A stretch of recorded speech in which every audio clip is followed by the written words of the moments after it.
साथ फौजिया शफीक आपके साथ। अस्सलाम वालेकुम। चलिए, जिस तरह के मुख्तलिफ मौज़ूआत पर बात हम करते हैं, तो आज हम बात करने जा रहे हैं कि नज़ला, ज़ुकाम या फ्लू।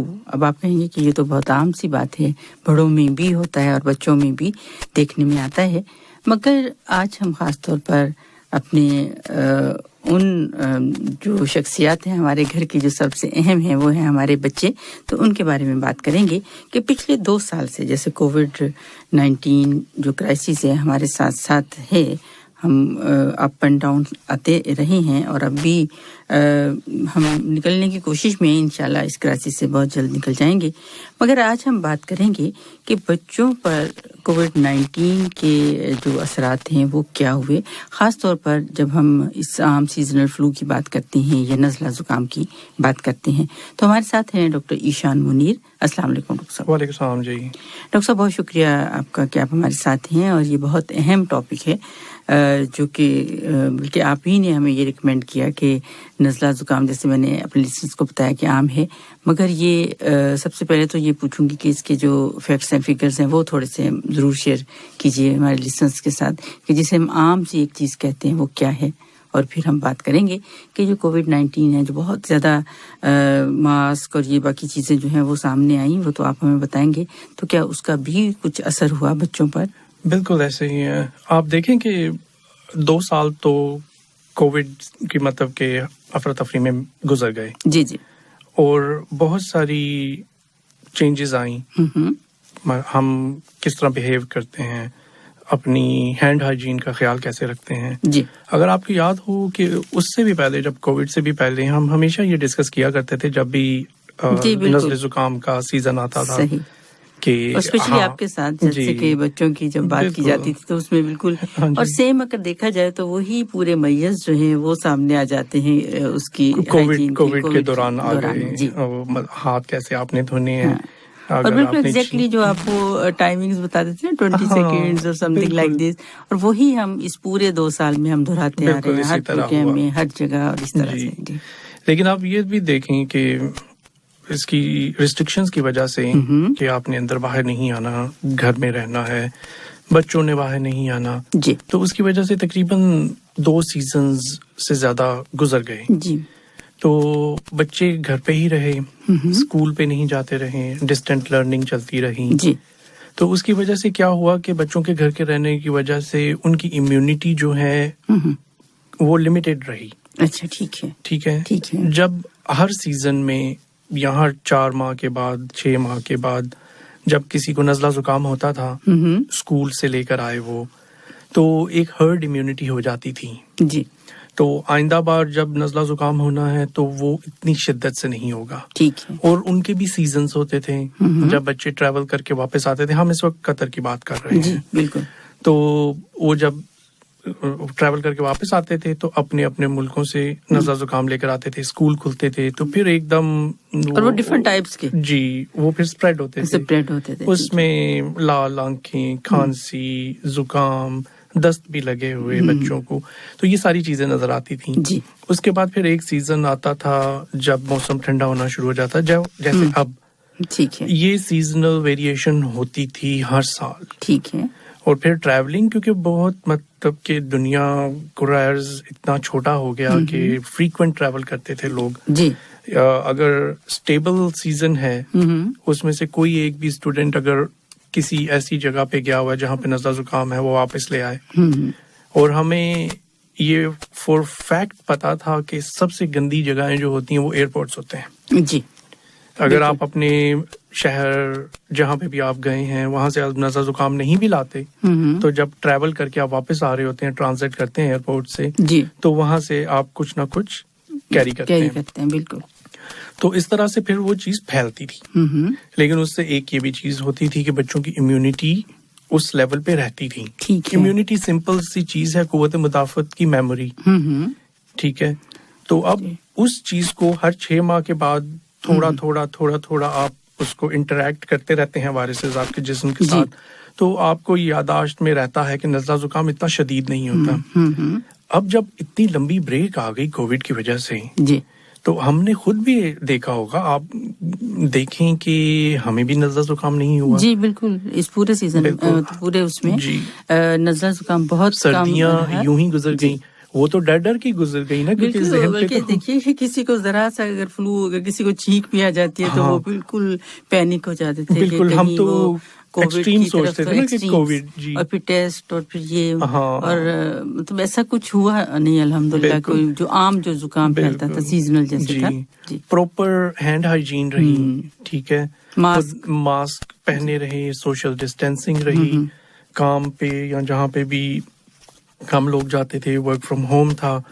अब ये जैसे जैसे चीजें स्टेप बाय स्टेप खत्म होती गई, आप अब ये देखें कि ऐसे नहीं कि बच्चों ने आज या पिछले महीने जाना शुरू किया है 100%।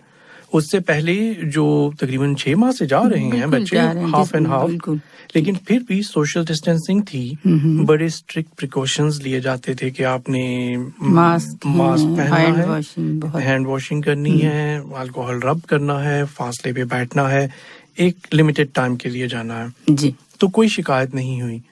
लेकिन जैसे ही ये स्कूल पूरे प्रॉपर खुलने लगे, जी, तो वो जो पूल था बच्चों का, जो अपने घरों पे बैठे हुए थे, जिनकी इम्यूनिटी कम थी, जी, वो सारे एक जगह पे इकट्ठे हो गए। लेकिन अब हम उनको नहीं ब्लेम कर सकते।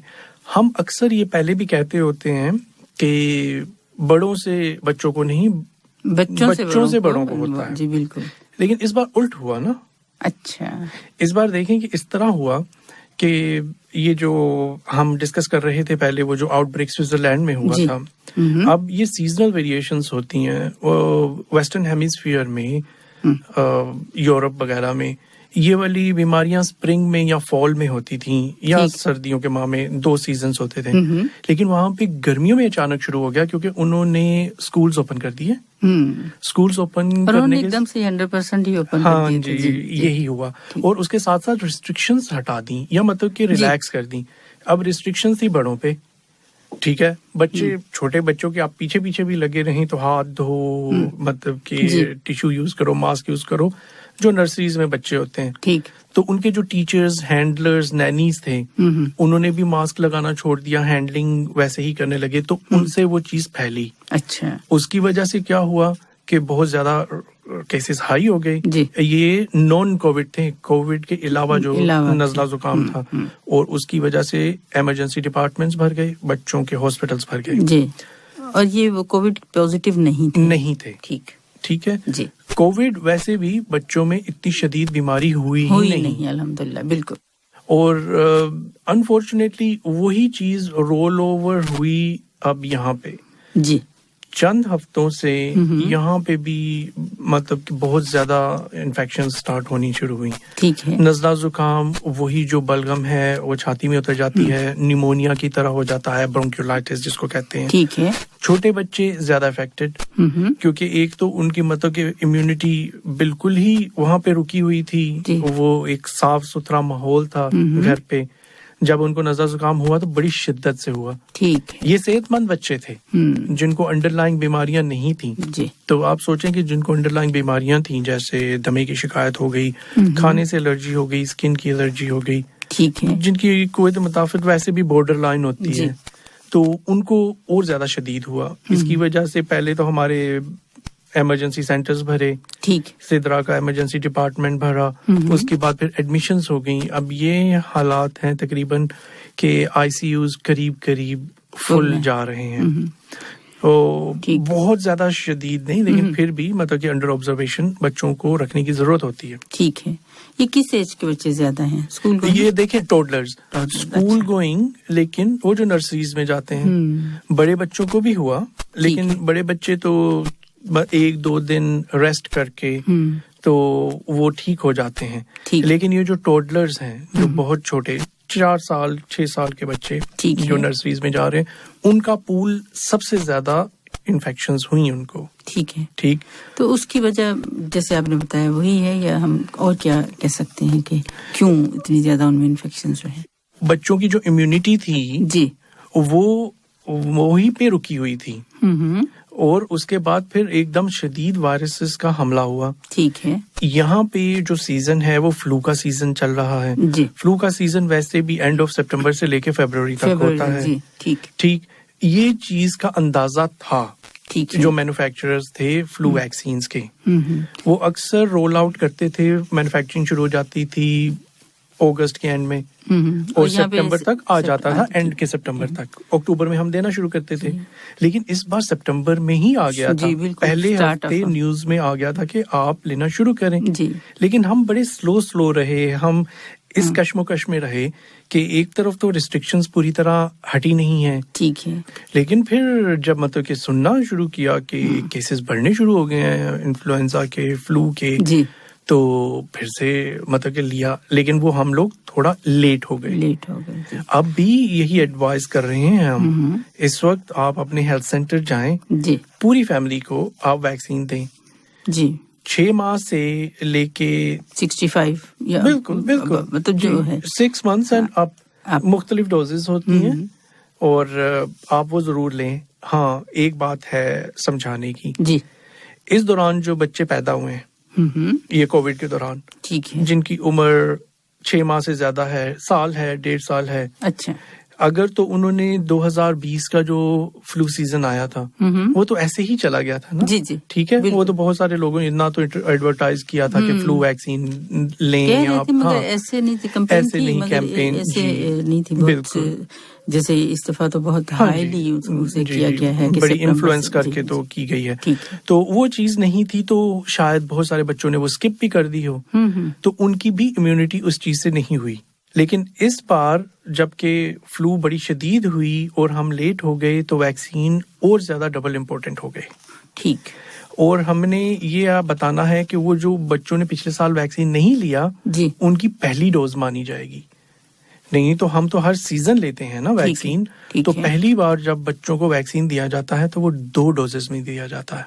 अच्छा, ठीक। अगर आपने आज बच्चे को वैक्सीन दिया जिसने पहले कभी वैक्सीन नहीं लिया हुआ, ठीक है, फ्लू वैक्सीन, या जो बच्चा 6 माह से ज्यादा हुआ और वो एलिजिबल है वैक्सीन फ्लू वैक्सीन के, उसको एक आज दिया और 4 हफ्तों के बाद फिर एक वैक्सीन दिया। अच्छा, तो वो उसका पहला वैक्सीन माना जाएगा। ठीक, क्योंकि ये बिल्कुल जो एडल्ट्स के बिल्कुल डिफरेंट है ये चीज, बिल्कुल कि बच्चों में 2 डोजेस होती हैं। 2 डोजेस होती हैं, पहली 2 डोजेस होती हैं। एक पहली डोज जो कि पहले कभी नहीं ली जी, और फिर सेकंड 4 वीक्स के बाद, 4 हफ्तों के बाद सेकंड डोज, फिर उनकी वो एक पूरी वैक्सीन मानी जाती है। ठीक है। और फिर वो हर साल सीजन में फ्लू वैक्सीन लेते रहे। फिर एक डोज लेंगे, फिर एक डोज लेंगे। अच्छा, फिर एक डोज। सिर्फ पहली डोज जो है, या कि वो भूल गए हुए हैं माँ बाप के कितनी डोज ली थी या नहीं ली थी, अच्छा, तो फिर भी आप उनको पहली डोज तस्वर करेंगे, ठीक है, तो आप उनको 2 डोजेस दे सकते हैं।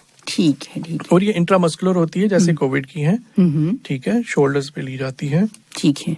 और डोजेस मुख्तलिफ हैं, 6 माह से 3 साल तक आधी डोज होती है, लेकिन 2 डोजेस होती हैं पहली, और उससे बड़े बच्चों को पूरी डोज होती है जैसे एडल्ट्स की होती है। अच्छा, ठीक। फिर वो एक ही सिंगल डोज से लेते हैं जी, वो और हर साल लेनी जरूरी है। ठीक। इसकी तकरीबन इम्यूनिटी यही सीजन में रहती है, एक सीजन 3 माह से लेके 4-5 माह तक रह सकती है। ठीक है। और ये फ्लू वैक्सीन लेने की वजह से एक और चीज का होता है कि दूसरी भी बहुत सारे वायरसेस हैं। ये देखें ना, इसको ट्राइवैलेंट मतलब कि 3 वायरसेस का उसमें डाला होता है, क्या कहते हैं उसके एंटीजेंस, ठीक है, और या 4 के क्वाड्रीवैलेंट 4, ठीक है। तो इस तरह से ये इन्फ्लुएंजा वायरसेस जो होते हैं, जो मतलब बड़े शदीद निमोनिया भी कर सकते हैं और इससे खुदा न खास्ता अमवात भी होती हैं जी, बिल्कुल, तो उस चीज से ये प्रिवेंट करता है। ठीक कि इसमें जैसे हर साल बहुत सारे जो लोग हैं, एक ये भी क्वेश्चन होता है डॉक्टर साहब के, जब वैक्सीन है तो वो हम हर साल क्यों लें, और जब वही वायरसेस होते हैं, मगर यहाँ ये पूछें, जैसे आपने यहाँ के 4 जो हैं वो इसके अंदर इंक्लूड किए गए, तो हर साल कुछ ना कुछ चेंजेस उसमें आती हैं। उनमें बिल्कुल चेंजेस आती हैं। आप ये देखें कि ये जो इन्फ्लुएंजा वायरसेस हैं, इनमें भी सैकड़ों हैं जी इस कैटेगरी में, तो कौन से उभर कर सामने आते हैं वो नहीं अंदाजा होता। और फिर ये क्या डॉक्टर साहब, ये जो है मुख्तलिफ इलाके हैं वो भी डिपेंड करते हैं उस पे कि कौन से वायरसेस जो हैं वो ज्यादा हैं या कौन से वायरसेस हैं वो कम इफेक्टिव हैं। हाँ, ये जनरली रिसर्च जो होती है, ये पूरा साल ही मतलब रिसर्च चलती रहती है। वो देखते हैं कि इस सीजन या ऑफ सीजन में कौन से वायरसेस आइसोलेट हुए हैं। अगर कि हमें ये अंदाजा हुआ कि ये 4 माह में जो वैक्सीन लेने थे और उससे इम्यूनिटी होनी थी वो ठीक, लेकिन उसके बाद वो जो वैक्सीन मैन्युफैक्चरर्स होते हैं, कोई भी जो ऐसा केस रिपोर्ट होता है कि इसको इन्फ्लुएंजा हुआ था और इसने वैक्सीन नहीं लिया था, तो वो उसका सैंपल देते हैं। अच्छा, ठीक। फिर वो देखना शुरू करते हैं कि आइंदा साल कौन से मेजोरिटी होंगे या एवरेज कौन से वाले वायरसेस ज्यादा होंगे। ठीक, हो सकता है वो 2 हों, 3 हों या 4 हों। ठीक है, उससे ज्यादा जो है फायदा नहीं होता। वो फिर उनको सेलेक्ट करके तो फिर उनका वैक्सीन बनाते हैं जी। और हो सकता है कि रोटेशन पे पिछले साल वो वैक्सीन वो वायरसेस थे, इस साल नहीं है, हो सकता है अगले साल वो फिर से वो वापस आ जाए। ठीक, तो इससे ये रिसर्च होती है जो न्यू वैक्सीन, कंटीन्यूअस रिसर्च होती रहती है, सैंपल्स लिए जाते हैं जी। और एक दूसरी चीज भी है कि हम बस ये सोच लें कि ये 4 वायरसेस या इन्फ्लुएंजा वायरस ही नज़ला जुकाम करता, ऐसी बात नहीं है। नहीं है, बहुत से और वायरसेस हैं जिनकी वजह से नज़ला जुकाम, खांसी, निमोनिया सब कुछ हो सकता है। जी बिल्कुल। लेकिन सबसे कॉमन वायरसेस कौन से हैं? बच्चों में जो टोडलर्स, जो भागने दौड़ने वाले प्री स्कूलर्स या नर्सरी जाने वाले बच्चे, ठीक है, उनमें RSV वायरसेस बड़े कॉमन हैं और ये सीजनल वायरसेस होते हैं। ठीक, ये अक्सर सर्दियों में होते हैं। बिल्कुल। जेलिसिस ये नाम है, जैसे वायरसेस हैं, इन्फ्लुएंजा वायरसेस अलग अलग से हैं, उसी तरह से RSV वायरस हैं, बड़ा कॉमन है। अब मतलब कि जब भी किसी बच्चों के डॉक्टर से सुनेंगे तो वो तो ऐसे ही कह देते हैं RSV। हाँ जी, तो ये RSV बहुत कॉमन होता है, लेकिन छोटे बच्चों में होता है। ठीक है। ये स्पेसिफिकली एक बीमारी होती है ब्रोंकियोलाइटिस, ब्रोंकियोल्स का इन्फेक्शन जी। तो वो भी निमोनिया की तरह ही मतलब कि नजर आती है। बच्चे बड़े शदीद सांस उखड़ा हुआ, ऑक्सीजन गिर जाती है, हाई ग्रेड बुखार होता है। ठीक है। वो दूध नहीं पी सकते, बहुत ज्यादा उल्टियां करते हैं जी।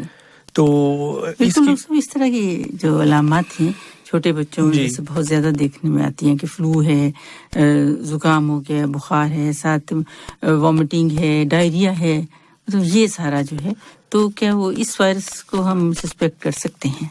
इसमें ज्यादातर निमोनिया की अलामत होती हैं। अच्छा। ब्रोंकियोलाइटिस जिसको कहते हैं इन बच्चों में। ठीक है। और बाकी हो सकती हैं लेकिन कम।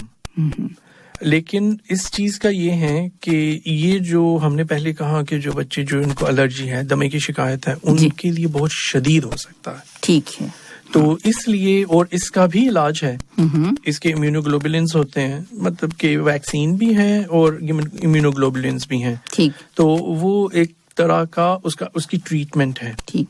तो वो जो बच्चे हाई रिस्क पे होते हैं, जिनको खुदा न खास्ता दिल का मसला है, ठीक, जिनका किसी न किसी किस्म की सर्जरी हुई है, ठीक है, या जो खुदा न खास्ता किसी कीमोथेरेपी पे हैं, स्टेरॉइड्स ले रहे हैं नेफ्रोटिक सिंड्रोम की वजह से, किडनीज की वजह से, तो उनकी कुव्वत मुदाफत कम होगी, उन पे ये हाई रिस्क होता है। अच्छा। और उनको फिर इसके लिए जैसे ही हम फ्लू वैक्सीन देते हैं, उसी तरह हर माह हर 4 हफ्ते के बाद RSV का इम्यूनोग्लोबुलिन देते हैं। वो इसकी मेरा सवाल पूछने वाली थी कि आपने वैक्सीन का जो जिक्र किया इसमें कि इसकी जो वैक्सीन है, जैसे फ्लू वैक्सीन तो है ही, ठीक है, तो इस RSV की अलग से वैक्सीन होती है? जी बिल्कुल, इसकी ट्रीटमेंट होती है। अच्छा, पूरी ट्रीटमेंट बिल्कुल। तो ये पहले उसमें डायग्नोज हो जाता है, तो फिर आप चलते हैं? देखिए, डायग्नोज फॉर एग्जांपल अगर 1 साल का बच्चा है, उसको हुआ और उसको इतना शदीद हो गया कि उसको हमने ये इम्यूनोग्लोबुलिन्स दिए RSV के, और हर माह उसको दिए क्योंकि अंडरलाइन कोई मसला था उसका। ठीक है। ठीक है। और वो उससे बेहतर हो गया। अब फिर हम प्रीएम्प्टिवली, मतलब कि इस शक में कि खुदा ना खास्ता इसको अगले साल हो जाए ना हो जाए जी, तो हम पहले से ही उस चीज को रेजिमेन बना देते हैं। ठीक है। कि हम नवंबर से लेके फरवरी तक इसको हर माह देंगे। ठीक है। RSV की इम्यूनोग्लोबुलिन, चाहे उसको हो या ना हो। जी डॉक्टर साहब, एक और पूछना चाहूंगी आपसे, जैसे कि आम है, नज़ला, फ्लू हो रहा है, कैसे हमें पता चलेगा कि ये वायरस जो है इन्फ्लुएंजा है या RSV है? क्या उसकी अलामत डिफरेंट होती हैं पेरेंट्स को, मतलब किस तरह से बिल्कुल, कर सकेंगे? चंद एक अलामत मुख्तलिफ होती हैं जी। कुछ होते हैं राइनो वायरसेस। जी, राइनो वायरसेस, ठीक है, ठीक है, वो काफी शदीद है जी। और है ह्यूमन बोका वायरस, ह्यूमन मेटान्यूमो वायरस। ठीक है, ये एक ही फैमिली के हैं। लेकिन राइनो वायरस जो है, जिस बच्चे को कभी कोई दमे की शिकायत नहीं है, तो वो एक आवाज आती है ना विस्लिंग की तरह जी, की, जी। तो राइनो वायरस वो वीज करता है। ठीक है। उसके अलावा आंखें लाल हो जानी, कंजंक्टिवाइटिस। अच्छा, ठीक है, हो सकता है कि शुरू ही उससे हो। ठीक है। बच्चों को साइनोसाइटिस, साइनसेस भर जाते हैं, सर दर्द होना, बड़ा शदीद बुखार होना, ठीक है, होंठ लाल हो जाने, जुबान लाल हो जानी, जी, ठीक है, गैस्ट्रोएंटराइटिस, कै आनी, दस्त लग जाने, ठीक है, स्किन के ऊपर रैश हो जानी, गर्दन तोड़ बुखार की अलामत। इवन दो कि ये वायरल होता है, अगर आप वो स्पाइनल फ्लूइड निकालेंगे, जो रीढ़ की हड्डी से पानी निकालते हैं जी, तो उसमें आपको कुछ महसूस नहीं होगा। हल्के फुल्के से वो जो वाइट खुलियात होते हैं वो आपको मिलेंगे, लेकिन कोई जरासीम नहीं मिलेगा। तो फिर इस चीज से हमें अंदाजा होता है पेशाब की इन्फेक्शन हो जानी, लेकिन स्टेराइल पेशाब जलना, लेकिन सही में इन्फेक्शन नहीं है। अच्छा, जब टेस्ट किया जाए तो इन्फेक्शन नहीं होती। तो ये सारी चीजें करता है। पेट में दर्द होनी बगैर किसी वजह, और हम लोग सोचते हैं कि कहीं अपेंडिक्स वगैरह का मसला ना हो जी। तो ये देखिए, मतलब हेड टू टो ये राइनो वायरस करता है। इसी तरह बोका वायरस बड़ा शदीद करता है। इतना शदीद नहीं होता, लेकिन जिसको हो जाए तो उसको वो शदीद किस्म का निमोनिया भी कर सकता है। अब ये सारे वायरसेस जो हैं सारी एक ही फैमिली से हैं, लेकिन कुछ कम अफेक्ट करते हैं, कुछ ज्यादा।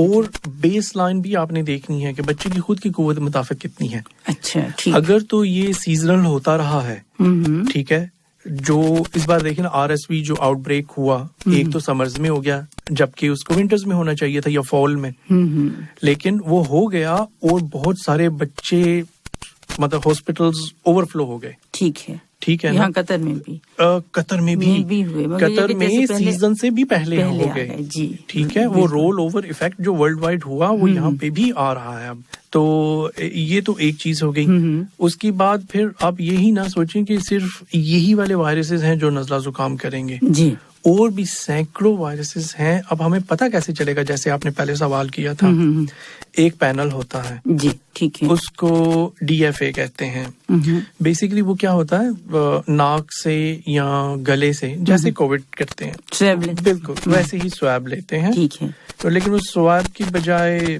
बलगम लेते हैं। अच्छा, ठीक है, हो सकता है कि वो एस्पिरेट कर लें सक्शन करके, तो वो बलगम लेते हैं, वो फिर उसको रन करते हैं, उसका PCR, उसमें तकरीबन टेस्ट किया जाता है ना, 24 से 32 तक अच्छा मुख्तलिफ वायरसेस होते हैं। अच्छा, अंदाजा हमारा यही होता है कि इन्हीं में से कोई होगा। ठीक है, और 99% ऐसे ही होता है कि उस सीजन में या उस जगह पे जो सबसे ज्यादा कॉमन पाए जाने वाले वायरसेस होते हैं वो उस पैनल में शामिल होते हैं। अच्छा, ठीक है, और उन्हीं में से वो निकलता है। इसीलिए हमें फिर पता चलता है कि मैं मतलब कि आपको कैसे कह रहा था कि आजकल राइनो वायरस और बोका वायरस ये ज्यादा है, क्योंकि खुद देखे हैं हमने कि जो बच्चे इन अलामात के साथ आ रहे हैं। और एक अच्छी चीज है कि ये जितने भी टेस्ट पॉजिटिव आते हैं हॉस्पिटल्स में, प्राइवेट हॉस्पिटल्स में, इमरजेंसी सेंटर्स में, तो वो एक सेंट्रल जगह पे उनका डेटा कलेक्ट किया जाता है। इन्फेक्शन कंट्रोल टीम्स होती हैं, वो वहां पे आती भी हैं। जब हमें पता चल जाए कि ये बच्चे को ये अलामात हैं और ये वायरस निकला, ठीक है, हम उसको आइसोलेट कर देते हैं। अच्छा, हर साइड से 3 फीट मिनिमम फासला रखा जाता है। अपने ऊपर वो मतलब डिस्पोजेबल किट पहनी जाती है, ग्लव्स पहने जाते हैं, मास्क पहने जाता है, और उस बच्चे को ट्रीट किया जाता है। उन बच्चों को दूसरे बच्चों से अलग रखा जाता है। आइसोलेशन प्रिकॉशंस पूरी तरह किए जाते हैं। ठीक है। अब जब हमें पता चल जाता है तो फिर वो पूल में जाता है, फिर हम अंदाजा लगा सकते हैं कि किस चीज की आउटब्रेक है जी। अगर खुदा ना खास्ता एक दिन में तकरीबन लेट्स से 20 या 25 बच्चे मुख्तलिफ कतर के पीईसीज में चले जाते हैं, ठीक है, और हमें अंदाजा होता है कि ये सभी को राइनो वायरस है।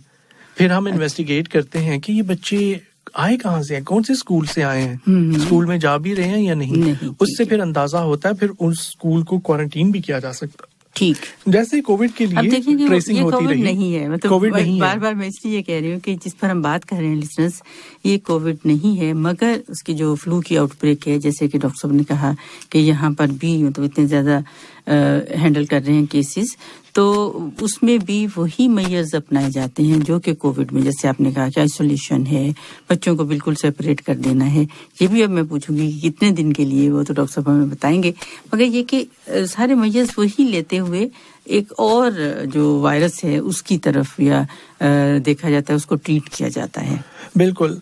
अब देखें कि ये हम इन वायरसेस को हल्का लेते हैं, लेट्स बी ऑनेस्ट। जी जी, ये बड़ी शदीद बीमारियां भी कर सकते हैं, बिल्कुल, लेकिन हमारा हमेशा जहन जाता है जिनकी वैक्सीन्स हैं बचपन में, मीजल्स, रूबेला, चिकन पॉक्स, ठीक है ना, हाँ बिल्कुल, हाँ इस तरह से, तो क्योंकि उनके तो सब बाय रूटीन पूरी दुनिया में वैक्सीन होते हैं, तो हम उससे प्रोटेक्टेड हैं, ठीक है। लेकिन जब आउट ऑफ द ब्लू कभी आपने सुना होगा कि मीजल्स की आउटब्रेक हो गई, पूरा स्कूल बंद कर देते हैं, जी है ना, वो जो फैमिलीज पे गए हैं उनको भी छुट्टी दे दी जाती है कि आप घर पे रहें, कि मीजल्स, चिकन पॉक्स भी बिल्कुल इसी तरह कि और स्प्रेड ना हो।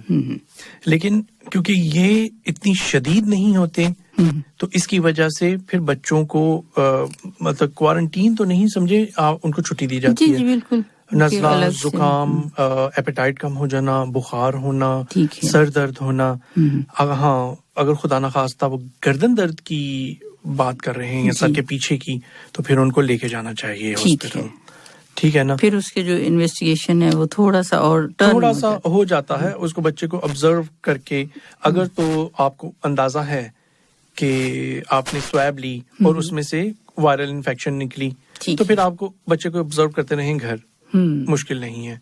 लेकिन अगर अक्सर ऐसे भी होता है कि जिन बच्चों की कुव्वत मुदाफ़त कम हो चुकी होती है, जी, वायरल इन्फेक्शन के ऊपर जरासीम की भी इन्फेक्शन आ सकती है, बैक्टीरियल इन्फेक्शन हो सकती है, ठीक है। वो तो मतलब कि आप सोचे ना कि इस तरह इम्यूनिटी आपकी एक गार्ड है, ठीक है, जी बिल्कुल, दरवाजे की तरह, बिल्कुल। अब हल्का हल्का सा आपने दरवाजा खोला और उसमें से वायरसेस आ गए, ठीक है, और उन्होंने अंदर ट्रोजन हॉर्स की तरह काम किया और उन्होंने अंदर से आगे पूरा दरवाजा खोल दिया, बैक्टीरियाज भी आ गए, ठीक है। बैक्टीरियाज तो जिस्म पे होते ही हैं हमारे, अच्छे भी और बुरे भी, जी बिल्कुल। तो हाँ, अगर उसकी वजह से मतलब गर्दन और बुखार हुआ तो वो एक खतरे की अलामत है। तो इसीलिए मतलब कि बच्चों के डॉक्टर्स हों या बड़ों के डॉक्टर्स हों, गर्दन दर्द बहुत सीरियसली लिया जाना चाहिए, ठीक है। उसको फिर आप देख लें कि आया ये वायरल है, वायरल के लिए तो एंटीबायोटिक नहीं देनी है आपने, सिर्फ पेनाडोल, डीकंजेस्टेंट, नेजल ड्रॉप्स, ज़र्टेक वगैरह इस तरह की चीजें देके घर पे आप बच्चे को आराम करने दें, ठीक है, ठीक है। लेकिन अनफॉर्चुनेटली ये है कि कितने दिन तक डॉक्टर? हाँ बिल्कुल, अच्छा सवाल है, कितने दिन तक? 5 से 7 दिन तक, ठीक है। अब ये है कि हमें पता कैसे चलेगा कि वो फिर से शेड कर रहे हैं नहीं। देखें, बलगम में, पैखाने में, जी, खून में भी, ठीक है, ये वायरसेस शेड करते रहते हैं, ग्रो होते रहते हैं और शेड करते रहते हैं। जैसे दरख्त है, जी, पतझड़ में अपने पत्ते झड़ते रहते हैं, उसी तरह ये वायरसेस भी झड़ते रहते हैं, खून से निकल के। मतलब पैखाने में भी जो बलगम है, डायरेक्ट कांटेक्ट होना चाहिए। डायरेक्ट कांटेक्ट कैसे होगा? जी, हम पहले भी एक्सप्लेन कर चुके कि किसी हार्ड सरफेस को पकड़ा, जी, नज़ले जुकाम वाले हाथ से, बिल्कुल, तो वहां पे रहेगा, बिल्कुल बिल्कुल एग्जैक्टली जैसे वायरसेस रहते हैं, तो वो वहां पे रहेंगे। और दूसरे आदमी को हुआ, प्रिकॉशंस आपने लिए नहीं, तो वो फिर इंक्यूबेशन पीरियड होता है चंद दिन, ठीक है। लेकिन आप अगर कहें कि हमें पता कैसे चलेगा कि ये वायरस खत्म हो गया, रिपीट करने का फायदा नहीं, अच्छा, क्योंकि RSV 7 दिन तक रहता है, ठीक है, शेडिंग होती रहती है, और दूसरे अक्सर वायरसेस 5 दिन तक रहते हैं, ठीक। लेकिन कुछ हो जाते हैं कैरियर स्टेट कि बच्चा नॉर्मलाइज हो गया, वैसे ठीक है, मगर वो स्प्रेड कर सकते हैं, स्प्रेड कर सकता है, और वो खुद भी फिर से बीमार हो सकता है। अच्छा, जैसे इम्यूनिटी पे डिपेंड करेगा। नहीं, इम्यूनिटी भी ठीक है, अच्छा, लेकिन वो सिर्फ एक वायरस नहीं हो सकता है कि वो फिर स्कूल गया कोई और ले आया, लेकिन अभी भी यही वायरस शेडिंग में था और उसको भी आपने फिर कैप्चर कर लिया, फिर से वो पीसीआर में आ गया। अक्सर पेरेंट्स हमें फोन करते हैं कि बच्चे को नजला जुकाम है, हमने पूछा हाँ 4-5 दिन होगा, नहीं उसको तो 3-4 हफ्ते हो गए बीमार है वो, ठीक होता है फिर हो जाता है, ठीक होता है फिर हो जाता है, क्योंकि वो फिर से स्कूल जाता है, फिर से ले आता है, वो चीज तो साइकिल तो आपने ब्रेक नहीं की, तो इसलिए फिर से रिपीट नहीं किया जाता जब तक वो कि शदीद बीमार ना हो। अच्छा, ठीक है ना, टेस्ट दोबारा नहीं किया जाता। हमें टाइमिंग्स का पता है कि 5 दिन के बाद 7 दिन के बाद फिर से वो नेगेटिव हो जाएगा। ठीक है, and then return to baseline. ठीक, तो ये होता है।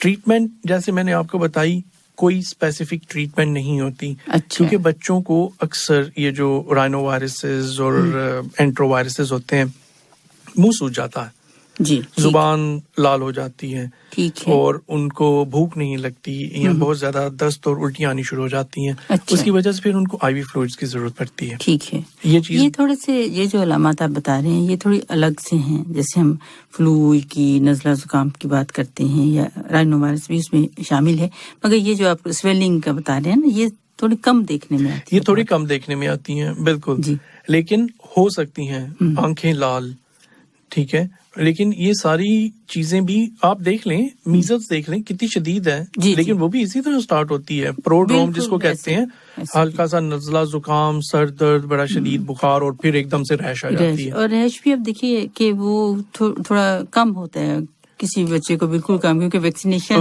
हो चुकी है, तो वो भी अलग से बिहेव करता है। जी बिल्कुल इसी तरह से। तो ये वाली जो वैक्सीन, ये जो वायरसेस हैं, रिसर्च तो दहाइयों से हो रही है, लेकिन इनके वैक्सीन्स नहीं है। ठीक है, सिर्फ जो फ्लू है जो सीजन में आती है उसका वैक्सीन है, और उसका भी असर 4 माह तक रहता है। अच्छा, ठीक है, क्योंकि जरूरत भी उसी दौरान होती है जब वो बहुत ज्यादा फ्लेयर अप होते हैं वायरसेस, और उसी वक्त उसको मतलब कि वो वक्फा गुजारने के लिए बच्चों को वैक्सीन दिया, बच्चों को, अडल्ट्स को, सबको वैक्सीन दिया जाता है। जी डॉक्टर साहब, ये 1 साल के लिए दी जाती है वैक्सीन, और जैसे आप कह रहे हैं कि इसका जो इफेक्ट है वो तकरीबन 4 महीने तक होता है, तो जो फर्स्ट 4 महीने होंगे इनिशियल वाले, उसमें इसका असर होगा, तो उसके बाद अगर कोई आउटब्रेक हो जाता है तो फिर नहीं, वो तो फिर देखें ना, वो तो रूटीन चीज ना हुई। अच्छा, हमें ये पता है कि जो फ्लू है तो बाकी जो बाकी 8 महीने उसमें वो नहीं, ऐसे उसमें भी फ्लू हो सकती है। अच्छा, हो सकती है, मतलब नज़ला जुकाम हो सकता है, लेकिन कुछ और वायरसेस होंगे, अच्छा, जो कि उस सीजन स्पेसिफिक होते हैं।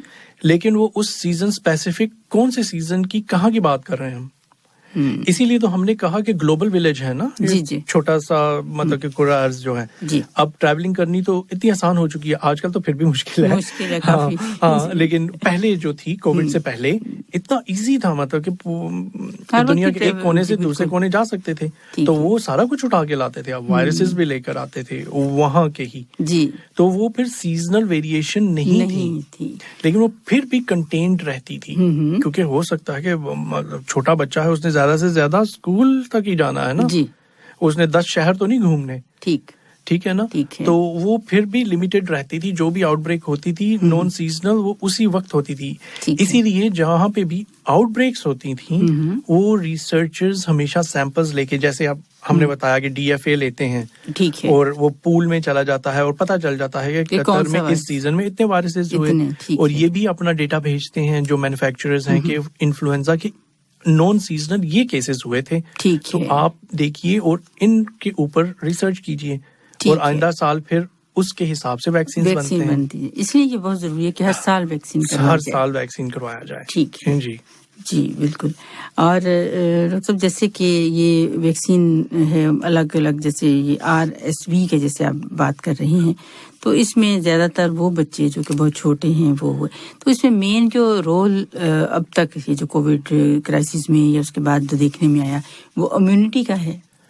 देखें, इम्यूनिटी तो बच्चों में होती ही है, मगर जैसे आपने कहा कि वो जो थोड़ा थोड़ा फ्लू होता रहता था या कुछ है, हाँ जैसे बिल्कुल वो वाली इम्यूनिटी कम रही। वो वाली इम्यूनिटी कम रही। देखिए ना, जो बच्चे पैदा हुए ये कोविड क्राइसिस के दौरान जी, उनको तो वो एक्सपोजर ही नहीं हुआ था ना, बाहर नहीं गए, ठीक है, नहीं तो हमने तो देखा माँ महीने के बच्चे को बाहर लेके जी जी बिल्कुल बिल्कुल ये तो है। ठीक है, एक चीज अच्छी है जो ब्रेस्ट फीडिंग माएँ होती हैं वो मतलब पैसिव इम्यूनिटी होती है उन बच्चों की 7-8 माह तक, वैसे भी होती है और दूध पीने की वजह से और अच्छी इम्यूनिटी हो जाती है। बिल्कुल। और उसके साथ साथ फिर वही जो वैक्सीन लगते रहते हैं, ठीक है ना। लेकिन यहाँ पे क्या हुआ कि वैक्सीन तो वो वाले स्पेसिफिक लगते रहे और खुदा ना खास्ता वो वाली आउटब्रेक्स नहीं हुई, ठीक है। लेकिन जब ये वाली आउटब्रेक हुई, ये रोल ओवर हुई नॉन सीजनल, क्योंकि एक तरफ आपने हर चीज को बड़ी अच्छी तरह कंट्रोल किया हुआ था, रिस्ट्रिक्ट किया हुआ था, सारे प्रोटोकॉल्स इन प्लेस थे, उसको जब आपने रिलैक्स किया फिर भी ठीक रहा, लेकिन जब आपने पूरी तरह से खोल दिया तो फिर ये चीज एक्सपेक्टेड थी, ठीक है, कि वो जो हर 6 माह के बाद उनको हल्की हल्की मतलब कि वायरल डोज मिलती रहती थी, हल्का फुल्का नजर जुकाम होता रहता था, लेकिन वो घूम रहे हैं, फिर रहे हैं, खेल रहे हैं, जैसे इम्यूनिटी उनकी डिफरेंट जो टाइप्स आप बता रहे हैं जो वायरसेस की, तो उसमें कोई ना कोई टाइप जो है उसमें वो इम्यूनिटी एंटीबॉडीज जो है वो बन रही, बिल्कुल बिल्कुल, तो वो इम्यूनिटी की मेमोरी रहती थी जी। लेकिन अब तकरीबन 1.5 से 2 साल तक कोई इम्यूनिटी नहीं थी इन स्पेसिफिक वायरसेस की, तो उन वायरसेस ने बड़ा शदीद हमला किया है, ठीक है। तो इसकी वजह से जो बच्चे जिनकी अंडरलाइंग थी किसी न किसी बीमारी कोई अलामात थी, या नॉर्मल बच्चे भी बहुत शदीद इफेक्ट हुए हैं, ठीक। You are listening to Health Guide.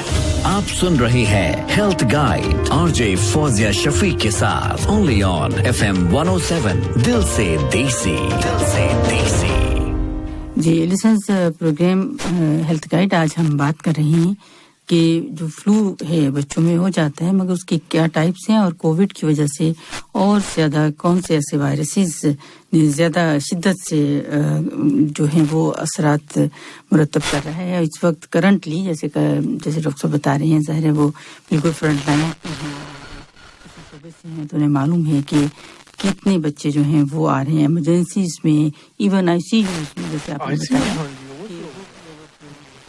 तो डॉक्टर पूछना ही चाहूँगी, आपने इलाज का तो बता दिया, अपने जो इस इम्यूनिटी को ज़्यादा करने के लिए, फिर मैं इम्यूनिटी की ही बात करती हूँ, क्या करें पेरेंट्स?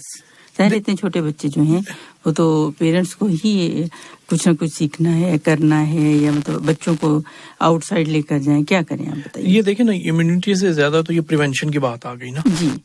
तो अब हमारे सामने बिल्कुल ये एग्जाम्पल है, जब हम प्रिकॉशंस ले रहे थे कोविड की वजह से जी, तो वही प्रोसीजर्स आप अपनी हमेशा की जिंदगी के लिए मतलब कि कर लें ना जी। वो लाइफस्टाइल चेंज हो जाए, ठीक है। मास्क और तकरीबन हो भी चुका है हाँ। और बच्चे छोटे बच्चे देखे और जैसे मास्क वो फौरन अपने मास्क जो है बिल्कुल याद रहता है उनको, बहुत छोटे टोडलर्स को मैंने देखा मास्क लगाया हुआ है, अगर किसी ने बात की उतारा और फिर वो पहन लिया है उन्होंने। मैं देख रही थी कुछ वो छोटा बच्चा बोल नहीं सक रहा, तो इशारे से अपने फादर को कह रहे कि मास्क कहाँ है। तो इस तरह से तो कहने जनरेशन ही है, वहीं पर शुरू ही वहां से हुई है, तो फिर ये हमारा जो लाइफस्टाइल है वही ऐसा इसी तरह है। ठीक, अब देखें कि प्रिवेंशन ये है कि अगर किसी अडल्ट को होता है, बड़े को होता है, तो वो बच्चों को उठाए ना, उन्हें किस ना करें, उनके साथ बर्तन ना शेयर करें, अच्छा उनको खिलाए ना, जिस बंदे को है वो, ठीक है। तो उस चीज से प्रिवेंशन हो सकती है। हैंड हाइजीन बहुत जरूरी है, आते जाते आप हाथ धोएं। हाँ, लेकिन ये नहीं है कोविड की तरह के होम क्वारंटीन कर लें, एक कमरा, बाथरूम और वो सारा खाना बर्तन सारे अलग, वैसा नहीं। लेकिन आप अगर उसके हाफ भी, आधे भी प्रिकॉशंस लें, हैंड हाइजीन, ठीक है, मास्क पहन के रखना और थोड़ा बच्चों से फासला रखना, तो वो चीज स्प्रेड नहीं होगी। और सेम है वाइस वर्सा। फॉर एग्जाम्पल, अब देखिए मैं डॉक्टर हूँ, मेरे इतने सारे बच्चे हैं हॉस्पिटल में जो एडमिटेड हैं। अब मैं घर से अगर नज़ला जुकाम लेके जाऊं, तो ये तो मतलब कि मेडिकल लीगल है कि या तो मुझे खुद अंदाजा होना चाहिए कि मैं इस रूम में ना घुसूं ताकि मैं उन बच्चों को ना दे दूं ये वायरस, ठीक है। हाँ, इससे बेहतर कि मैं घर पे बैठ के उसको उस अरसे को गुजार लूं, या मतलब कि प्रिवेंशन, ठीक, दैट इज द बेस्ट थोड़े दिन पहले मेरे बेटे को अच्छा खासा नज़ला जुकाम हुआ, उसको स्कूल से उन्होंने भेज दिया। ठीक है। तो वो वीकेंड था, वेडनेसडे, थर्सडे, फ्राइडे, सैटरडे। आज मैं उसको मिलाऊं, सो लाइक दिस, क्योंकि मैंने अपने आपने तो पेशेंट हैं बच्चों के साथ, बिल्कुल। तो आप मतलब कि इसी तरह देखें, वही चीज आप अपने काम पे भी लेके जाएंगे, ठीक है। और फिर नज़ला जुकाम, सर दर्द अडल्ट को बहुत शदीद होता है, जी जी, और आपको ऑफ लेना पड़ता है। तो इस चीज में आप क्यों सफर करें? सबसे पहले आप इन्फ्लुएंजा वैक्सीन लें। ठीक, हर हेल्थ सेंटर में फ्री है जी, उसी वक्त हो रहा है, कुछ अपॉइंटमेंट की जरूरत नहीं है, आप वॉक इन आप जाएं और लगवा सकते हैं। बिल्कुल, मतलब थोड़ा सा इंतजार करना पड़ता है जितने लोग होंगे, और बिल्कुल पूरी फैमिली के साथ जाएं, 6 माह से बड़े बच्चों को भी साथ लेके जाएं और वैक्सीन करवाएं आप। ठीक है, बिल्कुल इस तरह से ही ये जो वैक्सीन है यही प्रोटेक्शन। डॉक्टर साहब, आपने जैसे बताया कि जो बच्चे हैं रिस्क पर ज्यादा हैं, जैसे जिन्हें एस्थमा है या मतलब इस तरह, तो उनके लिए भी यही सारी प्रिकॉशंस हैं। देखें, जिन बच्चों को पहले खुदा न खास्ता ब्रोंकियोलाइटिस, नज़ला जुकाम, RSV ये हो चुका है, ठीक है, तो वो तो माँ बाप इस मरहले से गुजर चुके हैं, उनको तो अंदाजा है कि खुदा न खास्ता ये चीज आइंदा नहीं होनी चाहिए। जी, ठीक। उसको प्रिवेंशन कैसे करनी है, ये वाले जो हैं अक्सर बच्चों को देखा जाता है जो पल्मोनोलॉजिस्ट होते हैं, जो सांस के डॉक्टर हैं, ठीक है, तो वो अच्छी तरह उनको एडवाइस कर देते हैं कि कम सीजन, अगले सीजन में, फ्लू सीजन में जब भी RSV आएगा तो आपने इस तरह से उनको हर माह वैक्सीन देने हैं। ठीक है, ये प्रिकॉशंस करने हैं आपने। और वैसे भी दमे वालों को तो और भी बहुत सारे प्रिकॉशंस होते हैं, AC ना चलाएं, पोलन से दूर रहें, कारपेट से, पेट से, बिल्लियों से, जैसे कोई भी सीजनल चेंज है, गर्मी है या सर्दी है, दोनों की तरफ, बिल्कुल, तो उस चीज से आप दूर रहें। जी, ठीक है। एक और बड़ी अच्छी चीज है यहाँ पे, अब आपने देखा होगा, इवन आप किसी भी फ्लायर को उठा के देख लें जो मार्केट्स के आते हैं, तो उसमें आजकल आप नोट करेंगी कि हर जगह पे एयर प्यूरिफायर्स का उन्होंने लिखा हुआ है। जी जी, एयर प्यूरिफायर्स, ठीक है ना। वो HEPA फिल्टर्स वाले होते हैं जो मेडिकली सर्टिफाइड होते हैं, ठीक है। वो छोटे से छोटे डस्ट पार्टिकल को, जरासीम को, वायरसेस को अब्सॉर्ब कर लेते हैं, ठीक है, ठीक है। लेकिन उनका इस्तेमाल करने का एक तरीका होता है। एक फॉर एग्जांपल एक छोटे कमरे के लिए वो बने हुए हैं, तो आपने दरवाजा खोला हुआ है तो वो कमरा मतलब कि कॉन्टिन्यूअस है, जहाँ पे वो खुला हुआ है, ठीक, वो भी उसको भी आप कमरा करें, वो जो काउंट करेंगे, तो दरवाजा बंद करके वो जो अंदर जितनी खला बचती है वो उस चीज को प्यूरिफाई करता है, उस हवा को। अच्छा, ठीक है। तो आप उस कमरे के साइज के हिसाब से प्यूरिफाई करें। ये मैं उन बच्चों को कह रहा हूँ जिनको दमे की शिकायत होती है।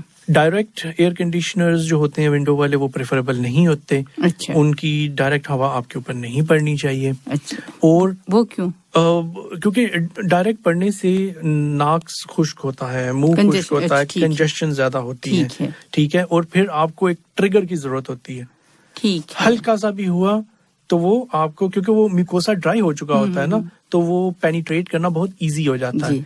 तो ये एक तरीका, आप HEPA फिल्टर वाले एयर प्यूरिफायर्स लगाएं जो कि वो वायरसेस को बहुत कम कर दें उस एरिया में, या जो भी एलर्जेंस हैं, या आप मतलब कि म्यूकोसा को मॉइस्ट रखें। ठीक है जी, यही पूछने वाली थी, क्योंकि जाहिर है हर कोई अफोर्ड नहीं कर सकता, थोड़े से वो कॉस्टली भी हैं जी, और फिर जो खैर कमरे के हिसाब से तो हैं, तो फिर वो क्या करें अगर कोई प्यूरिफाई ये नहीं ले सकता, तो किस तरह से इसको? देखिए, छोटी छोटी चीजें हैं, कारपेट्स आप उठाएं, किसी किस्म की भी जिससे एलर्जी होती है, जो स्ट्रॉन्ग परफ्यूम्स हैं वो आप मत यूज करें।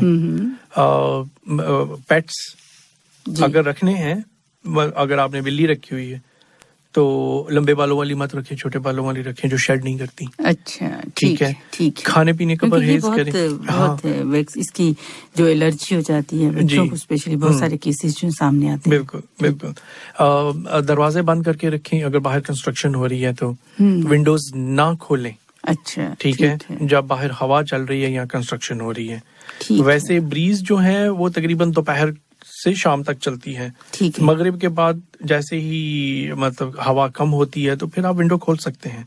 अच्छा, ठीक है ना, ठीक है। और क्या कहते हैं, खाने से भी एलर्जीज जो होती हैं, अक्सर दमे वाले बच्चों को स्किन और फूड एलर्जीज साथ साथ होती हैं। ठीक है ना। उसमें मोस्टली कौन से, जैसे आपके पास केसेस आते हैं तो जो फूड एलर्जी जो है ज्यादातर जो एस्थमेटिक बच्चे हैं, बहुत सारे केसेस हैं। देखें जो छोटे बच्चे होते हैं ना, जिनको दमे की शिकायत होती है, उनको अक्सर स्किन एलर्जीज होती है। जी, स्किन एलर्जीज होती हैं, ठीक है। और एक्जिमा उसको कहते हैं। उसके साथ साथ उनको सिट्रसेस से एलर्जी होती है, खट्टा। अच्छा, ठीक। खट्टे में माल्टा, नींबू, स्ट्रॉबेरीज, कीवीज। आप देखें कि स्ट्रॉबेरी लगती लाल है लेकिन कितनी खट्टी होती है। बिल्कुल। इसी तरह कीवीज भी, हाँ, अगर पक जाएं तो वो मीठे हो जाते हैं, लेकिन इन चीजों से बड़ी शदीद एलर्जी हो सकती है बच्चों को। तो डॉक्टर साहब यही वजह होती होगी, जैसे वैसे तो कहा जाता है गला खराब है, फ्लू है, या विटामिन सी यानी सिट्रस फ्रूट्स हैं वो हेल्पफुल होते हैं, तो फिर अक्सर तो ये देखा गया जैसे आप बता रहे हैं कि वो फिर एलर्जी होती होगी, इसलिए वो उन पर इफेक्ट नहीं होता, ना तो हेल्पफुल होते हैं ना विटामिन सी। चलें देखें, ऐसे कहते हैं ना कि मतलब कि इम्यूनिटी के लिए, लेकिन ऑनेस्टली 100% वो चीज काम करती है। यहाँ जैसे मल्टी विटामिन्स एपेटाइट के लिए काम करते हैं, ये डिबेटेबल सब्जेक्ट है, मतलब कि 50% मतलब इसको इतना नहीं कहा जा सकता कि विटामिन्स की वजह से पूरी ट्रीटमेंट हो जाएगी, ठीक है ना। लेकिन अगर हो कभी इस तरह से तो हॉट फ्लूइड्स, अच्छा, चाय दूध के बगैर, ठीक है, सूप हो गए, क्योंकि उनका जो बुखार भी उठता है वो भी गर्म होता है और उसकी वजह से एक किस्म का नेबुलाइजर हो जाता है। और इन बच्चों को जिनको दमे की शिकायत हो या वायरल इन्फेक्शंस हो और जिनको बार बार होती हैं, तो उनके लिए घर पे नेबुलाइजर मशीन रखनी चाहिए। ठीक है ना। उससे बुखारात आते हैं और साथ फिर वेंटोलिन देनी चाहिए, जिसकी वजह से सांस लेने में आसानी होती है। तो वो तो अभी कोई इतना महंगा भी नहीं है बाजार में, वो खुद कर सकता है। और अनफॉर्चुनेटली कुछ पेरेंट्स जिनके एक नहीं 2 बच्चों से ज्यादा जिनको एलर्जी हो, माँ बाप को खुद एलर्जी हो, तो वो फिर इस चीज को सीख जाते हैं, तो वो फिर इमरजेंसी डिपार्टमेंट्स में ज्यादा जाना नहीं प्रेफर करते। मुझे बहुत सारे फोन्स आते हैं कि आप बता दें हम घर पे क्या करें, क्योंकि हमें अंदाजा है कि वो हॉस्पिटल भरा होगा, वहाँ पे सैकड़ों बच्चों को वायरसेस होंगे, हम कुछ नया ना लेकर आ जाएं। मैं तो खुद नहीं वेटिंग एरिया में, हाँ जी, कहते हैं कि बच्चों को इतना ज्यादा एक्सपोज ना करें, और अगर कम है तो घर पर ही उन्हें दें, क्योंकि जब वहाँ पे जाते हैं तो कोई भी आउटब्रेक है या और कोई वायरस है तो वो फिर साथ आ जाता है। एक बात है, जो टोडलर्स जो आप बता नहीं सकते जी, बहुत शदीद रो रहे हैं, ठीक है, बहुत तेज बुखार हो गया 40 के पास, ठीक है, और कुछ खा पी नहीं रहे, तो फिर दिखा लेना बेहतर है। ठीक। अक्सर इन बच्चों को नज़ले जुकाम के साथ साथ कान की इन्फेक्शन हो जाती है, ओटाइटिस मीडिया, जो किसी को भी नहीं पता चलता। अच्छा, अक्सर वो कान पुल कर रहे होते हैं, रो रहे होते हैं, क्योंकि वो इतना भर चुका होता है, प्रेशर इतना ज्यादा हो चुका होता है, जिसकी वजह से वो रोते हैं। तो वो जब डॉक्टर्स देखते हैं, फिर वो एक चीज है जिसकी वजह से हम एंटीबायोटिक देते हैं। जी, ठीक है। ही तो वायरल इन्फेक्शन, लेकिन जब कान में पानी भर गया तो वो खुद ब खुद सही नहीं होनी। और हम इतना ज्यादा उसका केयर क्यों करते हैं, क्योंकि कान का मामला है, सुनने का मामला है, तो बार बार ना हो, ताकि और उसमें स्पेशली जैसे हियरिंग जो कहते हैं कि वो पर्दा फट गया है, बिल्कुल, तो हाँ, आम जुबान में जैसे कहा जाता है, जी, वो जो टिम्पैनिक मेम्ब्रेन होती है, वो जब लीक हो जाती है तो फिर बच्चे कंफर्टेबल हो जाते हैं, रोते रोते एकदम खामोश हो जाते हैं। ठीक है, तो यही रीजन होती है। डॉक्टर साहब, इसमें जैसे आपने कहा कि इन्फेक्शन हो जाती है कान में और वो फ्लूइड बनना शुरू, जैसे टिम्पैनिक मेम्ब्रेन की बात की, तो क्या वो जरूरी है कि वो बस्ट हो या उसमें हीलिंग प्रोसेस होता है, क्योंकि ये भी बहुत कहा जाता है कि क्यों ऐसा है। हाँ जी, सही कह रही हैं आप। अगर तो क्या कहते हैं, हल्का फुल्का सा नजर जुकाम हुआ, हल्के वायरसेस हुए और उसकी वजह से ओटाइटिस मीडिया हुआ जी, जो दरमियान वाले कान में पानी भर गया, तो कुछ दिनों बाद वो खुद ब खुद ही अब्जॉर्ब होके ठीक हो जाएगा। ठीक है। अगर तो बड़ी शदीद किस्म की, मतलब फ्लू वायरस बड़ा हैवी किस्म का है, उसकी वजह से दर्द भी बड़ी शदीद है, तो 2 तरीके हो सकते हैं। एक तो वो लीक होके तो दर्द खत्म हो जाए और वो फिर कुछ माह बाद खुद ब खुद ही हील हो जाएगा। अच्छा, ठीक है। या फिर एंटीबायोटिक दी जाए। ठीक है। और अक्सर हम ऐसे करते हैं कि अगर निमोनिया की आपने ट्रीटमेंट करनी है तो हम 7 दिन की करेंगे, लेकिन अगर कान की करनी है हम पूरे 10 दिन करेंगे जी। वो वहाँ पे छोटी छोटी हड्डियां भी होती हैं जिनसे हम सुनते हैं, तो इसीलिए उसका कान का बड़ा ख्याल रखना चाहिए, स्पेशली बच्चों में, ताकि हियरिंग पे इफेक्ट ना पड़े फ्यूचर में। तो वो जब हमें नजर आती है ओटोस्कोप पे देख रहे, इतना मुश्किल नहीं है उसको देखना, तो ऐसे गुब्बारे की तरह सूजी हुई, लाल बल्ज कर रही और पीछे नजर आ रहा होता है कि कोई ना कोई फ्लूइड है। सही। तो मतलब तो अगर थोड़ा भी आप जैसे आप देखते हैं आपके पास आते, उससे पहले ही एंटीबायोटिक दे देते हैं उसको प्रिवेंट करने के लिए कि ये लीक ना करे या बस्ट ना करे। हाँ जी, अच्छा, हाँ, ठीक है। तो लेकिन वो ट्रीटमेंट आपने पूरी करनी है जी, बिल्कुल। अगर ये सवाल भी किया जाता है कि 5 दिन की एंटीबायोटिक है तो कोई बात नहीं है, मगर जैसे आप कह रहे हैं कि 10 दिन बहुत जरूरी है। कान का मसला जो है ना, उसको तो वाकई ही ख्याल रखना चाहिए। देखिए ना, कान, आंख, नजर और ये तो मतलब कि एसेंशियल सेंसेस है ना। जी बिल्कुल। देखना, सुनना, सूंघना, ये मतलब कि इम्पोर्टेंट चीजें हैं, तो इनका ख्याल रखना चाहिए। और दूसरी बात कि अल्लाह मियां ने बनाई ही ऐसे है, नाक और साइनसेस और कान, गला, ये सारे मिले हुए हैं बिल्कुल। तो मतलब कि बच्चों के बहुत छोटे होते हैं, इसीलिए वो जब लेटेंगे तो अक्सर बच्चे लेट के खांसी करते हैं, और गीली वाली, क्योंकि वो टिप वो जो बलगम होती है वो नाक से गिर रही होती है गले में, और वो खराश पैदा करती है, पोस्ट नेजल ड्रिप। बिल्कुल, तो वो जब बच्चे सोते हैं तब ज्यादा होती है, खांसी हो जाती है, और पेरेंट्स यही कंप्लेन करते हैं। अब वो भी 2 किस्म की होती है। हम सोचते हैं अक्सर बच्चे सोते हुए दमे की जो जिनको शिकायत होती है वो खुश्क खांसी करते हैं। अच्छा, ठीक। नज़ले जुकाम वाली वो बलगम के साथ करेंगे, उठ के उल्टी भी कर देंगे। अच्छा। या सुबह उठे और बहुत सारी उल्टी कर दी और बलगम निकली, तो वो पोस्ट नेजल ड्रिप होती है। ठीक है। हाँ, अगर उस बलगम का रंग भी अगर बदल जाए, पीला हो जाए या ग्रीनिश हो जाए, तो फिर भी एंटीबायोटिक देने की जरूरत है, क्योंकि वो होता है बैक्टीरिया की वजह से। वायरसेस बसाते खुद बलगम का रंग चेंज नहीं कर सकते। ठीक, सिर्फ इस तरह मतलब कि झाग की तरह वो बलगम होती है। ठीक। इसलिए निमोनिया में भी ऐसी है ना, जैसे निमोनिया में भी इसी तरह बलगम बहुत अहम एक डायग्नोस्टिक है, क्योंकि बच्चों को खांसना नहीं आता जी, तो वो उनको इसीलिए फिर चेस्ट फिजियोथेरेपी धुप करके आगे से पीछे से, ताकि वो बलगम निकाल सकें। ठीक है। वो उस चीज को डिसलोज किया जाता है, पानी भर जाता है ना, बलगम भर जाती है चेस्ट में, उसको निकालना है हमने। ठीक। अच्छा डॉक्टर, इसमें शादी से रिलेटेड है या नहीं, मगर ये जब आम कॉन्सेप्ट भी है और आप भी हमें बताएंगे कि सही है या नहीं, कि जैसे एंटीबायोटिक दी जाती है तो क्या उससे जो बलगम है, जैसे कि जो इन्फेक्शन है, जैसे आपने कहा कि बच्चों को निकालना नहीं आता ना, तो क्या वो इस तरह एंटीबायोटिक की वजह से वो थोड़ी जम जाती है, एक्सप्रेस होती है कि बाहर निकलती है? देखें, 2 चीजें हैं। अगर तो बलगम का रंग नहीं बदला जी, और बुखार है 3-4 दिन वायरल इन्फेक्शन का, हम इंतजार कर सकते हैं। हम पेनाडोल, ब्रूफेन देके और हॉट फ्लूइड्स देके इस तरह मैनेज कर सकते हैं। ठीक है। बलगम का अगर रंग बदल गया है, और जब बैक्टीरियल इन्फेक्शन होती है तो बच्चे बड़े टॉक्सिक लुकिंग होते हैं, मतलब कि अपनी सेंसेस में नहीं होते। अच्छा। बड़ी शदीद चेहरा उतरा हुआ होता है और बड़े बीमार लगते हैं, उनकी शक्ल से पता चलता है। ठीक है। उस आलम में फिर एंटीबायोटिक दी जाती हैं, अच्छी वाली एंटीबायोटिक्स दी जाती हैं, और ये भी देखा जाता है कि ऑक्सीजन सैचुरेशन कितनी है। ठीक है। अगर हमारे ये बुखारात देने की वजह से या फिजियोथेरेपी करने की वजह से चेस्ट की, अगर वो बलगम सही तरह नहीं निकल रही, तो फिर आपको आईवी एंटीबायोटिक्स भी देनी जरूरी होती हैं। हो सकता है 1 दिन 2 दिन फिर आप जब एंटीबायोटिक्स देते हैं और बच्चे के में फिर आप उसकी चेंज देखते हैं, उसको फ्लूइड्स भी देते हैं। ठीक है। फिर बच्चा खुद कहता है कि मुझे भूख लगी हुई है, खांसी बेहतर हो जाती है, आवाज बेहतर हो जाती है, फिर आप उसी चीज का कोर्स एंटीबायोटिक आईवी से हटा के मुंह से दे सकते हैं, और वो घर पे भी आप कंप्लीट कर सकते हैं। ठीक। लेकिन वो बलगम जम जाना वो अच्छी चीज नहीं है, वो तो निमोनिया है। वो बलगम को कम करना एंटीबायोटिक का काम वो है। ठीक है। या उसको वहां से निकालना, डिसलोज करना। ठीक। तो वो चीज है, वो उसकी बड़े तरीके होते हैं। पोस्चरल ड्रेनेज, जिस साइड पे ज्यादा निमोनिया है उस तरफ उसको बच्चे को टर्न कर दिया।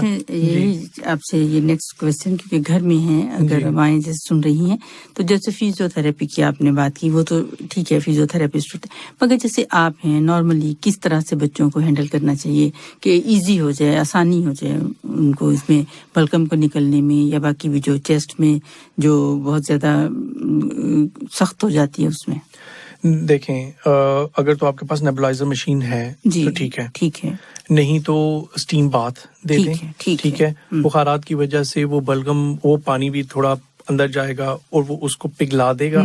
उसके बाद फिर एक साइड पे टर्न करें, राइट साइड पे बच्चे को टर्न करें, तकियां आगे से पीछे से, फिर दूसरी साइड पे टर्न करें। राइट साइड पे टर्न किया है तो उसी साइड पीछे से आगे से भी और पीछे से थोड़ा सा जैसे कप होता है ना, जैसे प्याली होती है, हाथ की प्याली बना के और अच्छी तरह पीछे आवाज आनी चाहिए, मतलब कि महसूस होना चाहिए कि आप कर रहे हैं।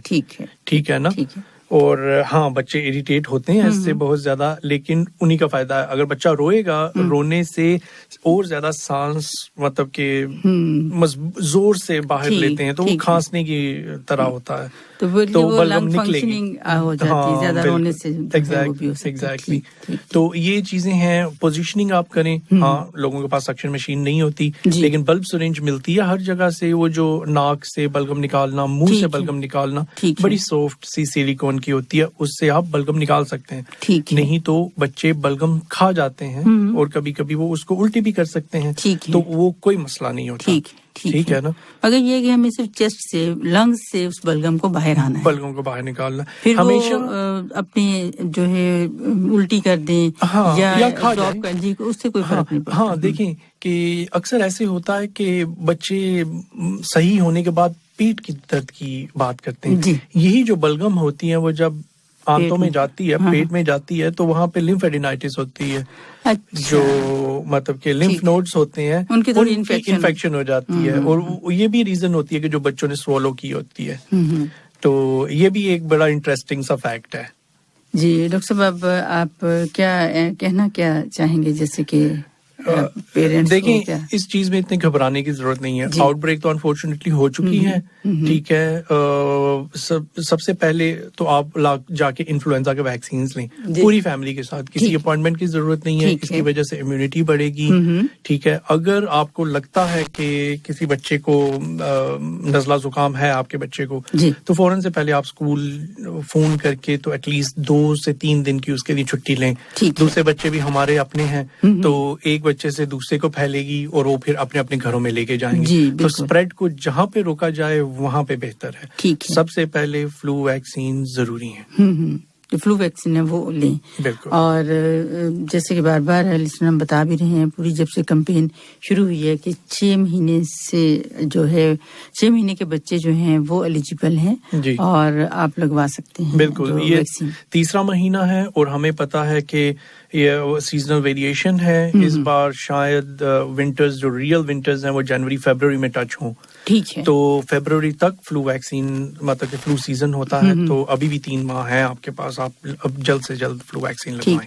तो सब थोड़ी सी डाइट के हवाले से मैं पूछना चाहूंगी कि क्या जो पेरेंट्स हैं स्पेशली, कि क्या अपने बच्चों को की डाइट का क्या ख्याल रखें? देखें, डाइट इस चीज के दौरान सिट्रसेस से जरा दूर रहें, खट्टे से दूर रहें, ठंडी चीजों से दूर रहें, ice creams, chocolates, junk food, spicy खाने से दूर रहें। ठीक है। बाकी किसी चीज की कोई रिस्ट्रिक्शन नहीं है। और वाटर इनटेक का भी ख्याल रखें। वाटर इनटेक बहुत होना चाहिए, क्योंकि ये सारी बलगम और वो चीज और तेजी से सांस लेना, थोड़ी क्या कहते हैं, जी बिल्कुल, कि आपकी जो डिहाइड्रेशन भी हो जाती है, और इसके साथ साथ ऐसे हम कह रहे दस्त लग जाते हैं और उल्टियां भी आती हैं। तो फ्लूइड मेंटेन करना सबसे अहम चीज है। ठीक। और बच्चों को थोड़ा आउटसाइड लेके जाएं। बिल्कुल लेके जाएं, लेकिन ऐसे कहीं घर से सोशल डिस्टेंस, हाँ, घर के बाहर ही रहें, क्राउड में नहीं, क्राउड में तो बिल्कुल भी नहीं ना। लेकिन हम कह रहे हैं ना कि स्कूल से रिस्ट्रिक्ट करें, तो ऑब्वियसली क्राउड्स में नहीं। ठीक जी डॉक्टर साहब, बहुत शुक्रिया, आपने बहुत डिटेल में हमें सब कुछ बताया। You are listening to Health Guide. आप सुन रहे हैं health guide RJ Fauzia Shafiq के साथ, ओनली ऑन FM 107 दिल से देसी। लिसनर्स, अगर आप प्रोग्राम जो है रिपीट में सुनना चाहें तो आप सुन सकते हैं सैटरडे यानी हफ्ते के रोज सुबह 10 बजे, और इतवार को रात 11 बजे ये प्रोग्राम दोबारा रिपीट किया जाएगा। अल्लाह हाफिज।